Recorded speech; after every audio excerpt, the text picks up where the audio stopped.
And now it's time for our weekly energy update with Dan McTeague, president of Canadians for Affordable Energy. Nima, thank you for that. And we are now, of course, heading into the fall season. And with that, usually as the leaves are tumbling, so have gasoline prices. As expected, we have made that shift from summer blend gasoline right across Canada to winter spec gasoline. That is definitely a thing. As we've mentioned here before, summer blends take components and processes that are a lot more expensive to produce. Alkylates, actually, is what they're called.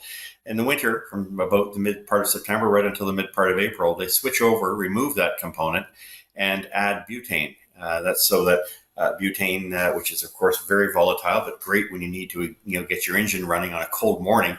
It's the perfect solution, and it's much cheaper. So we've seen across a lot of Eastern Canada what amounts to a net decrease of at least 8 cents a litre. In some places like Ontario, it's dropped another 3 from that. So far this week alone, an 11-cent drop. Quebec, same thing. PEI and Nova Scotia got their 8-cent decrease as expected, as predicted. But Newfoundland and, of course, New Brunswick decided, they like their formula. They don't mind keeping these prices higher for consumers, because we know in those provinces really like their regulated prices and think some kind of a security blanket. Well, they're being fleeced by about $5 or $6 on a tankful. So I'll let them discuss that with their politicians. But frankly, these are regulated bodies whose time has come and gone. Predicting gas prices is a thing now. And of course, it means that as long as markets have a particular price, usually people have a 2 days heads up, which they're getting from me and many others who've since copied my work. So I think it's perhaps time for the Maritimes to move in a very different direction. Speaking of different directions, we have two commodities: oil, which is moving up with some limited exceptions, back to $91 a barrel for West Texas Intermediate. And Nima, it's actually going to 94, 95 for Brent.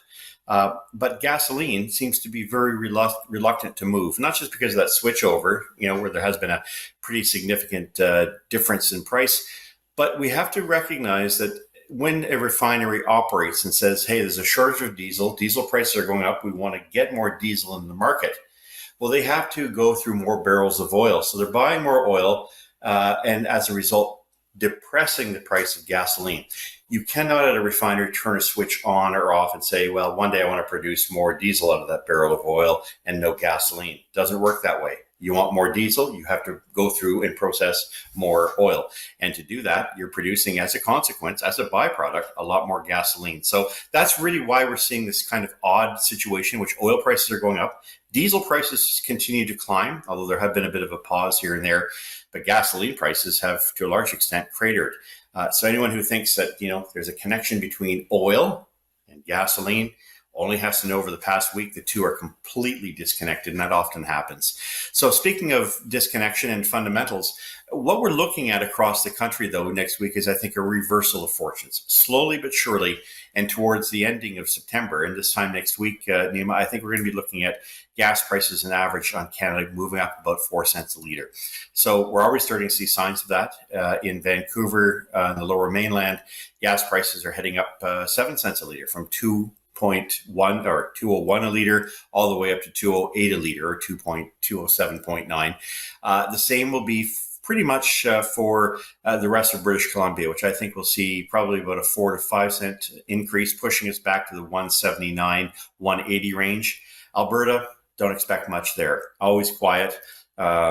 Refineries and in particular gas stations tend to hold on to their retail margins, to those retail numbers. So there's prices going up or down. They tend to wait a week and a half. I don't see anything happening there. Ditto for Saskatchewan, where again, in places like Saskatoon, $1.55 for a liter of gasoline. I almost feel like driving out there from Toronto just to have the pleasure of filling up at prices that are obviously below cost. Winnipeg, Manitoba, same thing. Range bound at the 165 range, maybe up 2 cents a litre. But again, they don't move very much. But when they do, it's usually quite dramatic. Ontario, Quebec, look for them to move back to the $1.68 range in Ontario, $1.80 in Montreal, Quebec City. And for the Maritimes, well, same thing goes.